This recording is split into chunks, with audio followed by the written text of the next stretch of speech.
future, trying to navigate this league? What is it going to take to win in this league? And I guess that comes down to the type of players. That's right. I think recruiting is the name of the game. You know, we talked about establishing culture, and I don't care whether it was year 1 or year 10. We're going to operate. Those standards are going to operate. How we go about doing things. What's important for us to do is recruit the right kind of player, for not just our style, but for our university and our program. And the right kind of player for Southern Miss and for our style is a blue collar. We take great pride in being a blue collar team. Basketball, we want guys that are tough and hard nosed and resilient. And when you start saying those things, you're really talking about the overall Southern Miss athlete. You know, that's who we've been, and that's our tradition. That's who we're going to be. But I think going through the year, Taylor, of our what I've seen, and this was my first year. Now, obviously, we had played Conference USA teams when I was at Southeastern Louisiana, but going through the league, gosh, you know, we were highly competitive. Not far from flipping our league schedule, 1-5, not far from winning 9 or 10. So I think you know, with each and every year I should be here, each and every year that I'm here, and I'm blessed to be here. Each and every year that I'm here, we should get better and better players, and that's what we tell our present players. You can't sit back and just had a meeting with a player earlier today as we're starting our post-season meetings. And I said, this is the areas that you need to improve on. We can't sit back. You can't sit back and think because you played 37 minutes, you're going to play 37 minutes next year. So there's going to be a lot of other guys that'll be here, new faces that are going to have something to say about that. That's what competition does. Competition is great for everybody. So as far as that translates to the league, recruiting is the name of the game. The better play, well, we've seen a baseline. This should be a baseline year for us. We should get better and better players every year. We were able to win 5 league games with the present roster that we had. Well, what can we do if those guys improve? A year of skill development with our returning players, the experience they have, and add to and certainly having to replace 2 seniors. But in terms of improving our shortcomings and getting better players, then certainly we should look to have a better year next year. That's just a natural progression of the way it should look. Speaking of some of the guys that will be returning, who's a couple guys that you're excited about that you probably rely on heavily? Well, you have, if you just look statistically, you have 3 players coming back that all led us in scoring. In Tyler Stevenson, I mean, gosh, I just think, and David and I spoke about this at times, it's incredible to me we don't have some type of award for somebody like that, a most improved player. There's your proverbial most improved player, right, Heath? Your most improved player is Tyler Stevenson. This is a young man who came to Southern Miss as a walk-on, played very sparingly as a freshman. In fact, I wish somehow they would have been able to get some type of red shirt back. I wish they had like football has, where you play just a little bit and you can still get your red shirt. I wish they would change that for basketball.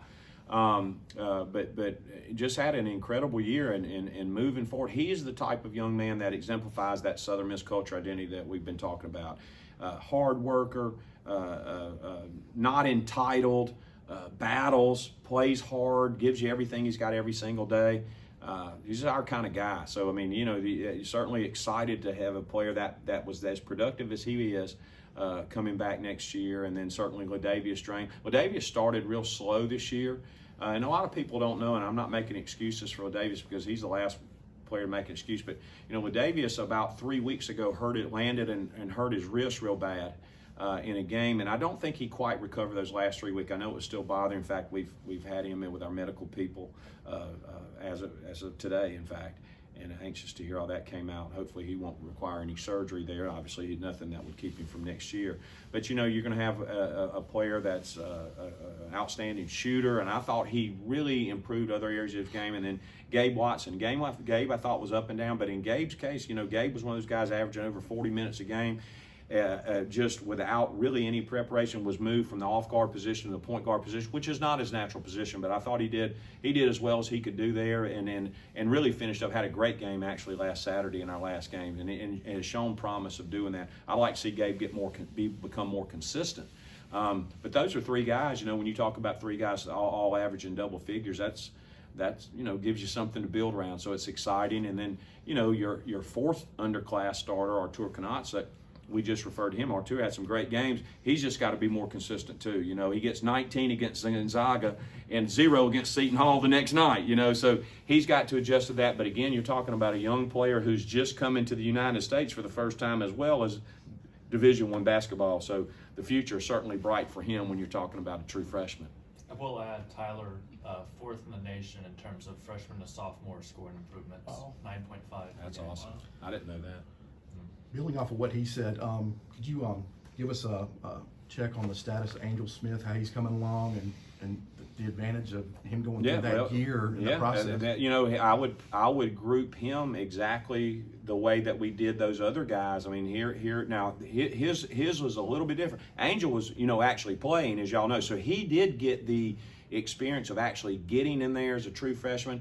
Unfortunately, he had worked himself into the starting lineup, and the one game he starts, obviously he ends up breaking his wrist. And but I tell you what I liked about it, he broke his wrist taking a charge, and I'm a big guy that I think that's the most selfless play in selfless play in basketball. And but he David helped me out about 2 weeks or so ago, roughly. He got his cast off.